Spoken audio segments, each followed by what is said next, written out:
ஓம் சாந்தி. 30/8/2025 காலை முரளி. முரளியின் சாரம். பாபா சொல்கிறார், இனிமையான குழந்தைகளே, ஞானத்தை புத்தியில் தாரணை செய்து தங்களுக்குள் ஒன்று கூடி வகுப்பு நடத்துங்கள். தனக்கும் மற்றவர்களுக்கும் நன்மை செய்து உண்மையான வருமானத்தை சம்பாதித்து கொண்டே இருங்கள்.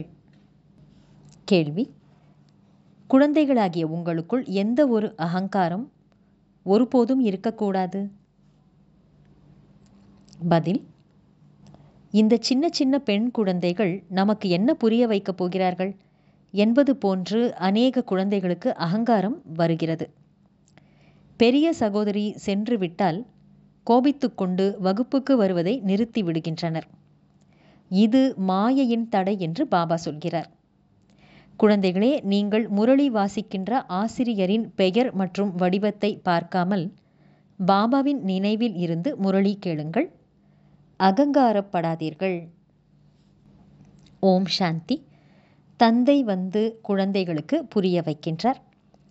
இப்பொழுது தந்தை என்று அழைக்கப்படும் போது இவ்வளவு குழந்தைகளுக்கு ஒரே ஒரு சரீர தந்தை என்று இருக்க முடியாது. இவர் ஆன்மீக தந்தை. இவருக்கு ஏராளமான குழந்தைகள் இருக்கிறார்கள். குழந்தைகளுக்காக பதிவு செய்யப்பட்ட முரளி டேப் முதலியவை சாதனங்களாகும். குழந்தைகள் அறிவார்கள், இப்போது நாம் புருஷோத்தமர் ஆவதற்காக சங்கம யுகத்தில் இருக்கின்றோம். இதுவும் குஷி அடைவதற்கான விஷயமாகும்.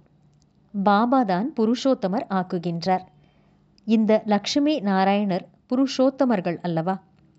இந்த சிருஷ்டியில்தான் உத்தமமான ஆத்மாக்கள், மத்தியமமானவர்கள், பிறகு கனிஷ்டமான ஆத்மாக்கள் உள்ளனர். ஆரம்பத்தில் உள்ளவர்கள் உத்தமமானவர்கள், இடையில் உள்ளவர்கள் மத்தியமம், கடைசியில் உள்ளவர்கள் கனிஷ்டம், அதாவது கீழானவர்கள். ஒவ்வொரு பொருளுமே முதலில் உத்தமம், பிறகு மத்தியமம், அதன் பிறகு கனிஷ்டம், அதாவது பழையதாக ஆகிறது. உலகத்திற்கும் அதுபோலவே நடைபெறுகிறது. ஆக எந்தெந்த விஷயங்களில் சந்தேகம் ஏற்படுகிறதோ அதை பற்றி மனிதர்களுக்கு நீங்கள் புரிய வைக்க வேண்டும். பெரும்பாலும் பிரம்மாவை பற்றித்தான் கேட்கின்றனர். இவரை ஏன் படங்களில் காண்பித்திருக்கிறீர்கள் என்று. அப்போது அவர்களை கல்ப விருட்சத்தின் சித்திரத்துக்கு கொண்டு செல்ல வேண்டும். பாருங்கள், இந்த படத்தில் பிரம்மா கீழேயும் தவம் செய்து கொண்டிருக்கின்றார். மேலும் உயரத்தில் கடைசியில் அநேக ஜென்மங்களின் கடைசி ஜென்மத்தில் நின்று கொண்டிருக்கிறார். பாபா சொல்கிறார், நான் இவருக்குள் பிரவேசமாகிறேன் என்று. இந்த விஷயங்களை பற்றி புரிய வைப்பவர் மிகவும் புத்திசாலியாக இருக்க வேண்டும். ஒரு புத்தியற்றவர் வெளிப்பட்டாலும் கூட பிகேக்களின் பெயர் கெட்டு போய்விடும். முழுமையாக புரிய வைக்க வருவதில்லை. முழுமையாக பாஸ் ஆவதோ கடைசியில்தான் இருக்கும். இப்போது 16 கலை சம்பூர்ணமாக யாராலும் ஆக முடியாது. ஆனால் புரிய வைப்பதில் நம்பர் வாரியாக நிச்சயமாக உள்ளனர். பரமபிதா பரமாத்மாவிடம் அன்பு இல்லை என்றால் விபரீத புத்தி உள்ளவர் ஆகிறார் அல்லவா? அதாவது அன்பில்லாத புத்தி உள்ளவர் ஆகிறார் அல்லவா? இதை பற்றி நீங்கள் புரிய வைக்க முடியும். யார் அன்பான புத்தி உள்ளவரோ அவர் வெற்றி அடைவார். விபரீத புத்தி உள்ளவர் அழிந்து விடுவார். இதிலும் கூட அநேக மனிதர்கள் கோபப்படுகின்றனர். பிறகு ஏதாவது ஒரு ஏற்பாடு செய்து விடுகின்றனர். சண்டையும் கலகமும் செய்வதற்கு தயங்குவதில்லை. யாராலும் தான் என்ன செய்ய முடியும்? சில நேரம் சித்திரங்களுக்கு நெருப்பு வைக்கவும் கூட தயங்குவதில்லை.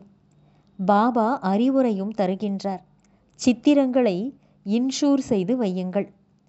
குழந்தைகளின் நிலையை பாபா அறிவார். குற்றமான பார்வை பற்றியும் கூட பாபா தினந்தோறும் புரிய வைத்து கொண்டே இருக்கின்றார். குழந்தைகள் எழுதுகிறார்கள், பாபா, குற்றமான பார்வை பற்றி தாங்கள் என்ன சொன்னீர்களோ இது முற்றிலும் சரியானது என்று. இந்த உலகம் தமோ பிரதானமாக இருக்கிறதல்லவா? நாளுக்கு நாள் தமோ பிரதானமாகிக் கொண்டே போகிறது.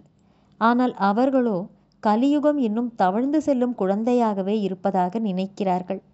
அஞ்ஞான உறக்கத்தில் முற்றிலும் உறங்கி போய்விட்டனர்.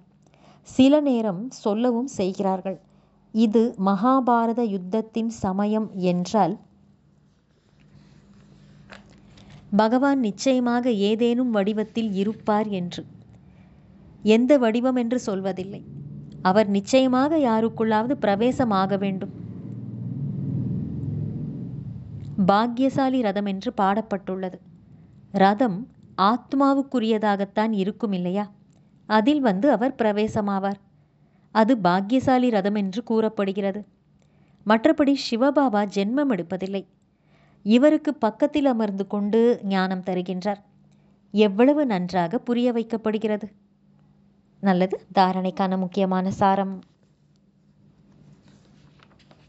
1. முரளி கேட்கும்போது புத்தியின் தொடர்பு வெளியில் அலையாமல் இருக்கிறதா என்பதில் கவனம் செலுத்த வேண்டும். நாம் சிவபாபாவின் மகா வாக்கியங்களை கேட்டுக்கொண்டிருக்கிறோம் என்பது சதா நினைவில் இருக்க வேண்டும். இதுவும் கூட ஒரு நினைவு யாத்திரை ஆகும். 2. நம்மிடம் ஞான யோகம் மற்றும் தெய்வீக குணங்கள் உள்ளனவா? பேராசை என்ற பூதமோ இல்லைதானே? மாயைக்கு வசமாகி எந்த ஒரு விகர்மமும் நடைபெறவில்லையே என்று தன்னைத்தான் பார்த்து கொள்ள வேண்டும். வரதானம். நிமித்த உணர்வின் நினைவின் மூலம் தடுமாற்றத்தை முடிவடைய செய்யக்கூடிய சதா ஆடாத அசையாதவர் ஆகுக. நிமித்த உணர்வின் நினைவின் மூலம் தடுமாற்றம் அல்லது குழப்பத்தை முடித்துவிடக்கூடிய சதா ஆடாத அசையாதவர் ஆகுக. விளக்கம். நிமித்த உணர்வின் மூலம் அநேக விதமான நான் மற்றும் எனது என்ற உணர்வு சகஜமாகவே அழிந்து விடுகிறது. இந்த நினைவானது அநேக விதமான தடுமாற்றம் அல்லது குழப்பங்களில் இருந்து நம்மை விடுவித்து ஆடாத அசையாத நிலையின் அனுபவத்தை செய்ய வைக்கிறது. சேவையில் கூட உழைக்க வேண்டி இருக்காது. ஏனெனில் நிமித்தமாக ஆகுபவர்களின் புத்தியில் நான் என்ன செய்வேனோ, என்னை பார்த்து அனைவரும் செய்வார்கள் என்ற இந்த நினைவு சதா இருக்கும். சேவைக்கு நிமித்தம் ஆவது என்றால் மேடையில் வருவது என்று அர்த்தம். மேடையின் பக்கம் அனைவருடைய பார்வையும் தானாகவே செல்கிறது. எனவே இந்த நினைவு கூட பாதுகாப்பு சாதனமாக ஆகிவிடுகிறது. ஸ்லோகன். அனைத்து விஷயங்களில் இருந்தும் விடுபட்டவர் ஆனீர்கள் என்றால் பரமாத்ம தந்தையினுடைய உதவியின் அனுபவம் ஏற்படும். நல்லது. இனிமையிலும் இனிமையான தேடி கண்டெடுக்கப்பட்ட செல்ல குழந்தைகளுக்கு தாயும் தந்தையுமான பாப்தாதாவின் அன்பான நினைவு மற்றும் காலை வணக்கம்.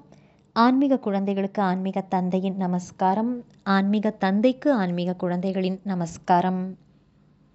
அவ்யக்த சமிக்கை. சகஜயோகி ஆக வேண்டுமென்றால் பரமாத்மா அன்பின் அனுபவசாலி ஆகுங்கள். நிகழ்கால நேரத்தில் அலைந்து கொண்டிருக்கும் ஆத்மாக்களுக்கு 1 அமைதி தேவைப்படுகிறது. 2 ஆன்மீக அன்பு தேவைப்படுகிறது. அன்பு மற்றும் அமைதிதான் அனைத்து இடங்களிலும் பற்றாக்குறையாக இருக்கிறது.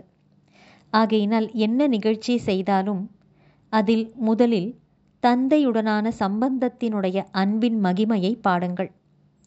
பிறகு அந்த அன்பினால் ஆத்மாக்களுடைய சம்பந்தத்தை இணைத்த பின் அமைதியின் அனுபவத்தையும் செய்ய வையுங்கள். அன்பு ஸ்வரூபம் மற்றும் அமைதி ஸ்வரூபம் ஆகிய இரண்டின் சமநிலை இருக்க வேண்டும். நல்லது. ஓம் சாந்தி.